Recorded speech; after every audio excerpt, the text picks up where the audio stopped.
Subscription के button को दबाइए और बेल आइकन पर क्लिक कीजिए ताकि आपको तमाम वीडियोस फौरन मिलती रहें, और वीडियो पसंद आने की सूरत में इसे लाइक, शेयर और कमेंट करना मत भूलिए। खालिद का घोड़ा मदीने की तरफ चला जा रहा था। उसके जहन में फिर खुबैब बिन अदी और ज़ैद बिन अल-दस्ना आ गए। लोग उनकी बोलियां बढ़ कर दे रहे थे। आखिर सौदा हो गया और कुरैश के दो आदमियों ने उन्हें बहुत से सोने के इवज खरीद लिया। ये दोनों आदमी उन दोनों सहाबियों को अबू सुफियान के पास ले गए। हमने अपने अकीदे से हटकर मोहम्मद सल्लल्लाहु अलैहि वसल्लम के पास जाने वाले इन दो आदमियों को इसलिए खरीदा है कि इन अहले कुरैश के खून का इंतकाम लें जो उहद के मैदान में मारे गए। उन्हें खरीदने वालों ने कहा, हम इन्हें आपके हवाले करते हैं, आप कुरैश के सरदार और सालार हैं। अबू सुफियान ने कहा, हाँ, मक्का की जमीन मुसलमानों के खून की प्यासी है, इन दो मुसलमानों का खून अपनी जमीन को पिला दो। लेकिन मुझे याद आ गया है कि ये महीना जो गुजर रहा है हमारे देवताओं उज़ा और हुबल का मुकद्दस महीना है। ये महीना खत्म हो लेने दो। अगले दिन इन्हें खुले मैदान में ले जाकर लकड़ी के दो खंभों के साथ बांध देना और मुझे बुला लेना। खालिद ने जब अबू सुफियान का ये हुक्म सुना तो वो उसके पास गया। मुझे आपका ये फैसला अच्छा नहीं लगा। खालिद ने अबू सुफियान से कहा, हम दुगनी और तिगनी तादाद में होते हुए अपनी जमीन को मुसलमानों का खून नहीं पिला सके तो हमें हक हासिल नहीं कि दो मुसलमानों को धोखे से यहाँ लाकर उनका खून बहाया जाए। अबू सुफियान, क्या आप जानते हैं कि मुसलमानों को धोखा देने वाली 3-4 औरतें थीं? क्या आप अपने दुश्मन से ये कहलवाना चाहते हैं कि अहले कुरैश अब औरतों की आड़ में बैठ गए हैं? अबू सुफियान ने बारोब लहजे में कहा, खालिद, खुबैब और ज़ैद को मैं भी इतना ही अपने करीब समझा करता था जितना तुम उन्हें अपने करीब समझते थे। तुम अब भी उन्हें अपने करीब समझ रहे हो और ये भूल रहे हो कि अब ये हमारे दुश्मन हैं। अगर तुम उन्हें आजाद कराना चाहते हो तो लाओ, इससे 10 गुना सोना ले आओ और इन्हें ले जाओ। पर्दे के पीछे से एक गरजदार निस्वानी आवाज आई। नहीं, ये अबू सुफियान की बीवी हिंद की आवाज थी। उसने गुस्से से लरसती हुई आवाज में कहा, हमजा का कलेजा चबाकर भी मेरे सीने में इंतकाम की आग सर्द नहीं हुई। अगर सारी दुनिया का सोना भी मेरे आगे ला रखो तो भी मैं इन दोनों मुसलमानों को आजाद नहीं करूंगी। खालिद ने कहा, अबू सुफियान, अगर मेरी बीवी मेरी बात के दरमियान यूं बोलती तो मैं उसकी जबान खींच लेता। हिंद की आवाज आई, तुम अपनी बीवी की जबान खींच सकते हो? तुम्हारा बाप नहीं मारा गया था, तुम्हारा कोई बेटा नहीं मारा गया और तुम्हारा चचा भी नहीं मारा गया। एक भाई कैद हुआ था और तुम मुसलमानों के पास जाकर मुंह मांगा फिदिया देकर अपने भाई को छुड़ा लाए। जो आग मेरे सीने में जल रही है तुम उसकी तपिश से ना आशना हो। खालिद ने अबू सुफियान की तरफ देखा। अबू सुफियान के चेहरे पर जहां मर्दाना जाहो जलाल और एक जंगजू सरदार का तासुर था, वहां एक खामद की बेबसी की झलक भी थी। अबू सुफियान ने कहा, हाँ खालिद, जिसके दिल पर चोट पड़ती है उसके ख्यालात तुमसे बहुत मुख्तलिफ होते हैं। किसी को अपना दुश्मन कहना कुछ और बात है, लेकिन अपने दुश्मन को अपने किसी अजीज का खून बख्श देना बड़ी ही नामुमकिन बात है। तुम किस किस को कायल करोगे कि वो उन दो मुसलमानों की जान बख्शी कर दे? तुम जाओ खालिद, उन दो मुसलमानों को अपने कबीले के रहमो करम पर छोड़ दो। खालिद खामोशी से वापस चला गया। फिर खालिद को वो भयानक मंजर याद आया जब बाहर मैदान में लकड़ी के दो खंभों के साथ खुबैब रज़ियल्लाहु अन्हु और ज़ैद रज़ियल्लाहु अन्हु बंधे खड़े थे। तमाशाइयों का चीखता चिल्लाता हुआ हुजूम इकट्ठा हो गया था। उधर से अबू सुफियान और हिंद घोड़ों पर सवार हुजूम में दाखिल हुए। हुजूम के नारे और इंतकामी नारे पहले से ज्यादा बुलंद हो गए। अगर उस हुजूम में कोई खामोश था तो सिर्फ खालिद। अबू सुफियान घोड़े पर सवार दोनों कैदियों के करीब गया और दोनों ने उसे कहा कि वो जिंदगी की आखिरी नमाज पढ़ना चाहते हैं। अबू सुफियान ने उन्हें इजाजत दे दी। खालिद अब मदीना की तरफ जा रहा था। उसे जब वो मंजर याद आया कि दोनों कैदियों के हाथ खोले गए और वो किबला रू होकर नमाज पढ़ने लगे, खालिद पर उस वक्त जो असर हुआ था वो अब 4 बरस बाद उसकी जात से उभर आया। घोड़े की पीठ पर बैठे बैठे खालिद का सर झुक गया। खुबैब बिन अदी और ज़ैद बिन अल-दस्ना हुजूम की चीखों पुकार से लाताल्लुक अपनी मौत से बेपरवाह खुदा के हुजूर रुकू और सुजूद में महव थे। उन्होंने निहायत इत्मीनान से नमाज पढ़ी, दुआ के लिए हाथ उठाए। कोई नहीं बता सकता कि उन्होंने खुदा से क्या दुआ मांगी। उन्होंने खुदा से ये नहीं कहा होगा कि दुश्मन उन्हें आजाद कर दे। वो उठे और खुद ही लकड़ी के खंभों के साथ पीठें लगाकर खड़े हो गए। अबू सुफियान ने बड़ी बुलंद आवाज से खुबैब रज़ियल्लाहु अन्हु और ज़ैद रज़ियल्लाहु अन्हु से कहा, ओ बदकिस्मत इंसानों, तुम्हारी किस्मत और जिंदगी मेरे हाथ में है। अपनी जबानों से कह दो कि हम इस्लाम को तर्क करते हैं और अब हम अहले कुरैश में से हैं और 360 बुतों को बरहक मानते हैं। ये ऐलान कर दो और अपनी जिंदगियां मुझसे वापस लो। अगर नहीं तो मौत को गले लगा लो। ये भी सोच लो कि तुम्हारी मौत सहल नहीं होगी। ऐ बातिल के पुजारी अबू सुफियान, ज़ैद रज़ियल्लाहु अन्हु की आवाज गरजी, हम लानत भेजते हैं पत्थर के इन बुतों पर जो अपने ऊपर बैठी हुई मक्खी को भी नहीं उड़ा सकते। हम लानत भेजते हैं उज़ा और हुबल पर जो तुम्हें अगले जहान दोज़ख की आग में फेंकेंगे। हम पुजारी हैं उस एक अल्लाह के जो रहमान और रहीम है, और हम आशिक हैं मोहम्मद सल्लल्लाहु अलैहि वसल्लम के जो अल्लाह के रसूल हैं। खुबैब रज़ियल्लाहु अन्हु ने बुलंद आवाज से कहा, मेरा रास्ता वही है जो ज़ैद ने तुम्हें दिखा दिया है। ए अहले मक्का, सच्चा वही है जिसके नाम पर हम कुर्बान हो रहे हैं। हमें नई जिंदगी मिलेगी जो इस जिंदगी से बहुत ज्यादा हसीन और मुकद्दस होगी।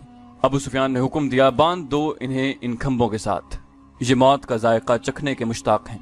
दोनों के हाथ पीछे करके खंभों के साथ जकड़ दिए गए। अबू सुफियान ने घोड़ा मोड़ा और हुजूम की तरफ आया। उज़ा और हुबल की कसम, अबू सुफियान ने बुलंद आवाज से हुजूम से कहा, मैंने अपने कबीले में कोई एक भी ऐसा नहीं देखा जो अपने सरदार पर इस मोहब्बत और इसार से जान कुर्बान करने के लिए तैयार हो जिस तरह मोहम्मद के पैरोकार उसके नाम पर फिदा होते हैं। हिंद अपने घोड़े पर सवार कुछ दूर खड़ी थी। उसके करीब उसके चंद एक गुलाम खड़े थे। एक गुलाम ने अपने आकाओं को खुश करने के लिए जोश का ऐसा मुजाहरा किया कि बर्छी तान कर दोनों कैदियों की तरफ किसी के हुक्म के बगैर बड़ी तेजी से दौड़ा और खंबे से बंधे ज़ैद रज़ियल्लाहु अन्हु के सीने पर बर्छी का इतना जोरदार वार किया कि बर्छी की अन्नी ज़ैद की पीठ से बाहर निकल गई। ज़ैद बिन अल-दस्ना फौरन शहीद हो गए। उस गुलाम ने सीना तान कर हुजूम की तरफ खिराज तहसीन की तवक्को से देखा, लेकिन हुजूम कुछ और ही किस्म का शोर बुलंद करने लगा। तमाशाई कहते थे कि ये कोई तमाशा नहीं हुआ, ये मुसलमान इतनी सहल मौत के काबिल नहीं, हमें कोई तमाशा दिखाओ। कत्ल कर दो इस गुलाम को जिसने एक मुसलमान पर इतना रहम किया कि उसे इतनी जल्दी मार डाला। हिंद ने दबी आवाज में कहा। कई आदमी तलवारें और बर्छियां लहराते उस गुलाम की तरफ दौड़े, लेकिन बहुत से आदमी दौड़कर उन आदमियों और गुलाम के दरमियान आ गए। खबरदार, पीछे खड़े रहो। एक आदमी ने जो घोड़े पर सवार था ललकार कर कहा, अरबी खून इतना बुज़दिल नहीं कि दो आदमियों को बांध कर मारने के लिए कुरैश का पूरा कबीला इकट्ठा हो गया है। खुदा की कसम, अबू सुफियान की जगह अगर मैं होता तो इन दोनों आदमियों को आजाद कर देता। ये हमारा खून है और ये हमारे मेहमान हैं, हम इनसे मैदान जंग में लड़ेंगे। ये खालिद था। हुजूम में से कई आवाजें सुनाई दी, ये ठीक कहता है, दुश्मन को बांध कर मारना अरब की रिवायत के खिलाफ है। तमाशाइयों के हुजूम में से बेशुमार आवाजें ऐसी सुनाई दे रही थीं जो कहती थीं कि हम तमाशा देखेंगे, हम दुश्मन को इस तरह मारेंगे कि वो मर मर कर जिए। थोड़ी देर बाद तमाशाइयों का हुजूम दो हिस्सों में बट गया कि एक गिरोह खुबैब रज़ियल्लाहु अन्हु के कत्ल के खिलाफ था, इसे वो अरब की रिवायती बहादुरी के मुनाफी समझता था, और दूसरा गिरोह खुबैब रज़ियल्लाहु अन्हु को तड़पा तड़पा कर मारने के नारे लगा रहा था। खालिद ने जब अहले मक्का को और दूर दूर से आए हुए तमाशाइयों को इस तरह एक दूसरे के खिलाफ नारे लगाते देखा तो वो दौड़ता हुआ अबू सुफियान तक गया। खालिद ने कहा, देख लिया अबू सुफियान, देख लें यहाँ मेरे कितने हामी हैं, एक को मार दिया है, दूसरे को छोड़ दें, वरना अहले कुरैश आपस में टकरा जाएंगे। हिंद ने खालिद को अबू सुफियान के पास खड़े देखा तो वो समझ गई कि खालिद भी खुबैब रज़ियल्लाहु अन्हु की रिहाई का हामी है। हिंद ने घोड़े को ईड़ लगाई और उन दोनों के पास जा पहुंची। खालिद, हिंद ने सख्त बिफरी हुई आवाज में कहा, मैं जानती हूँ तुम क्या चाहते हो। क्या तुम अबू सुफियान को अपना सरदार नहीं मानते? अगर नहीं तो यहाँ से चले जाओ, मैंने जो सोचा है वो होकर रहेगा। अबू सुफियान ने कहा, खालिद, अगर तुम समझते हो कि मेरा हुक्म और मेरे इरादे सही नहीं तो भी मुझे इन पर अमल करने दो। अगर मैंने अपना हुक्म वापस ले लिया तो ये मेरी कमजोरी होगी, फिर लोग मेरे हर हुक्म पर ये तवक्को रखेंगे कि मैं अपना हुक्म वापस ले लूं। खालिद को आज मदीना की रियासत में याद आ रहा था और उसे अफसोस हो रहा था कि उसने अबू सुफियान का हुक्म मान लिया था। खालिद की खूबियों में सबसे बड़ी खूबी नज़्म नस्क और अपने सरदार की इताअत थी। उसने अपने सीने पर पत्थर रखकर सिर्फ इसलिए अबू सुफियान का हुक्म मान लिया था कि अहले कुरैश में हुक्म उदूली की रिवायत कायम न हो। अबू सुफियान ने दो गिरोहों में बटे हुए तमाशाइयों से बुलंद आवाज में कहा, ऐ अहले मक्का, अगर आज यहाँ दो मुसलमानों के कत्ल पर हम यूं बट गए तो हम मैदान जंग में भी किसी न किसी मसले पर बट जाएंगे और फतह तुम्हारे दुश्मन की होगी। अगर अपने सरदार की इताअत से यूं इन्हिराफ करोगे तो तुम्हारा अंजाम बहुत बुरा होगा। हुजूम का शोर गूगा कम हो गया, लेकिन खालिद ने देखा कि अहले मक्का के कई एक सरदार चेहरों पर नफरत के आसार लिए वापस घरों को जा रहे थे। उन्हें देखकर बहुत से लोग भी जो तमाशा देखने आए थे वापस चले गए। खालिद वहां रुकना नहीं चाहता था, लेकिन वो खतरा महसूस कर रहा था कि दोनों गिरोह आपस में टकरा जाएंगे। उसके अपने कबीले के ज्यादातर लोग तमाशाइयों में मौजूद थे। वो कम से कम अपने कबीले को अपने काबू में रख सकता था। हिंद ने तमाशे का पूरा इंतजाम कर रखा था। اس کے اشارے پر 40 کمسن لڑکے جن کے ہاتھوں میں برچھیاں تھیں دوڑتے اور چیختے چلاتے ہوئے تماشائیوں میں سے نکلے اور خبیب رضی اللہ عنہ کے ارد گرد ناچنے اور چیخنے چلانے لگے۔ 2-4 لڑکے برچھیاں تانے ہوئے خبیب رضی اللہ عنہ تک جاتے اور دوڑ کر خبیب پر وار کرتے تھے، لیکن خبیب کو گزند پہنچائے بغیر ہاتھ روک لیتے۔ خبیب رضی اللہ عنہ بدکتے اور نعرہ لگاتے تھے، میرا خدا سچا ہے اور محمد خدا کے رسول ہیں۔ چند اور لڑکے اس طرح برچھیاں تان کر ان پر ہلہ بولتے جیسے خبیب رضی اللہ عنہ کے جسم کو چھلنی کر دیں گے، لیکن وار کر کے وار روک لیتے۔ خبیب کے بدکنے پر تماشائیوں کا ہجوم داد و تحسین کے نعرے اور کہے لگاتا۔ لڑکوں کا یہ کھیل کچھ دیر جاری رہا۔ اس کے بعد لڑکوں نے یہ طریقہ اختیار کیا کہ برچھی کا وار بڑی زور سے کرتے، لیکن خبیب کے جسم پر اتنا سا وار لگتا کہ برچھیوں کی انیاں کھال میں ذرا سی اتر کر پیچھے جاتی۔ بہت دیر تک یہی کھیل چلتا رہا۔ تماشائی داد و تحسین کے نعرے اور خبیب رضی اللہ عنہ اللہ اکبر اور محمد رسول اللہ کے نعرے بلند کرتے رہے۔ خبیب رضی اللہ عنہ کے کپڑے خون سے لال ہو چکے تھے۔ ابو جہل کا بیٹا اکرمہ ہاتھ میں برچھی لیے ان لڑکوں کے پاس جا پہنچا اور انہیں ہدایت جاری کرنے لگا۔ لڑکے اب اپنی برچھیاں خبیب کے جسم میں چبھو رہے تھے۔ وہ گول دائرے میں گھومتے اور ناچتے تھے۔ خبیب رضی اللہ عنہ کے جسم کا کوئی بھی حصہ ایسا نہ رہا جہاں برچھی نہ چبھی ہو اور وہاں سے خون نہ ٹپک رہا ہو۔ ان کے چہرے پر بھی برچھیاں ماری گئیں۔ جب بہت دیر گزر گئی اور لڑکے ناچ ناچ کر اور برچھیاں چبو کر تھک گئے تو اکرمہ نے لڑکوں کو وہاں سے ہٹا لیا۔ خبیب رضی اللہ عنہ خون میں نہائے ہوئے تھے اور ابھی زندہ تھے اور ہر طرف دیکھ رہے تھے۔ ان کے نعروں میں کمی نہیں آئی تھی۔ اکرمہ ان کے سامنے کھڑا ہو گیا اور برچھی تان کر خبیب کے سینے میں اتنی زور سے ماری کہ فاصلہ کم ہونے کی وجہ سے برچھی خبیب رضی اللہ عنہ کے جسم کے پار ہو گئی۔ وہ شہید ہو گئے۔ ان کی لاشیں وہیں بندھی رہنے دو۔ ہند کی گرجدار آواز سنائی دی، اب کئی دن ان کی لاشوں کے گلنے سڑنے کا تماشا دیکھتے رہو۔ یہ واقعہ جولائی 625 عیسوی کا تھا جو خالد کو یاد آ رہا تھا۔ اس نے اپنے دل میں درد کی ٹیس محسوس کی۔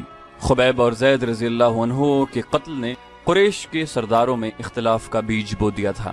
جس طرح ان دو مسلمانوں نے آخری وقت نماز پڑھی اور اسلام سے نکل آنے پر موت کو ترجیح دی، اس نے قریش کے کئی سرداروں پر گہرا اثر چھوڑا۔ خود خالد نے اگر اسلام کی نہیں تو خبیب اور زید رضی اللہ عنہ کی دل ہی دل میں بہت تعریف کی۔ ابو سفیان اور اس کی بیوی ہند کے خلاف اس کے دل میں ناپسندیدگی پیدا ہو گئی تھی۔ اس نے اپنے آپ سے کہا کہ یہ جنگجوؤں کا شیوا نہیں تھا، یہ جنگجوؤں کو زیب نہیں دیتا۔ ایک روز وہ ان سرداروں کی محفل میں بیٹھا تھا جو رسول خدا صلی اللہ علیہ وسلم کے ان 2 اصحاب کے قتل کے خلاف تھے۔ کیا تم سب جانتے ہو کہ مارے جانے والے یہی 2 نہیں بلکہ 6 مسلمان تھے؟ خالد نے پوچھا۔ ایک نے جواب دیا، ہاں، یہ شارجہ بن مغیث کا کام ہے۔ وہ ان 6 مسلمانوں کو دھوکے سے پھندے میں لایا تھا اور اس کے پیچھے مکہ کے یہودیوں کا دماغ کام کر رہا ہے۔ خالد نے کہا، اور اس میں یوحاوا یہودن نے 2-3 اور یہودی لڑکیوں کو ساتھ ملا کر اپنے حسن کا جادو چلایا ہے۔ یوحاوا جادوگرنی ہے۔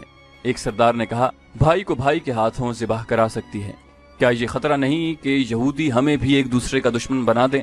کسی اور سردار نے کہا۔ ایک بوڑھا سردار بولا، نہیں، وہ محمد کے اتنے ہی دشمن ہیں جتنے ہم ہیں۔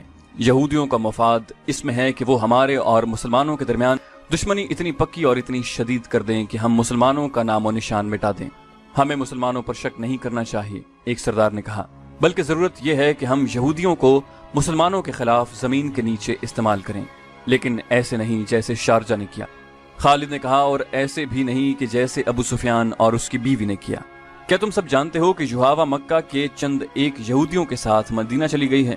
بوڑھے سردار نے کہا، اور خود ہی جواب دیا، وہ مدینہ اور ارد گرد کی یہودیوں اور دوسرے قبائلیوں کو مسلمانوں کے خلاف ابھاریں گے۔ اسلام کے فروغ سے وہ لوگ خود خطرہ محسوس کر رہے ہیں۔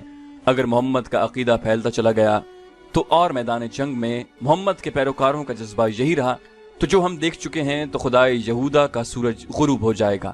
لیکن یہودی لڑنے والی قوم نہیں، خالد نے کہا، وہ میدان جنگ میں ہمارا ساتھ نہیں دے سکتی۔ مسلمانوں کے لیے وہ میدان جنگ میں زیادہ مہلک ثابت ہوں گے، ایک اور سردار نے کہا۔ وہ اپنی یوحاوا جیسی دلکش لڑکیوں کے ذریعے مسلمان سرداروں اور سالاروں کو میدان جنگ میں اترنے کے قابل نہیں چھوڑیں گے۔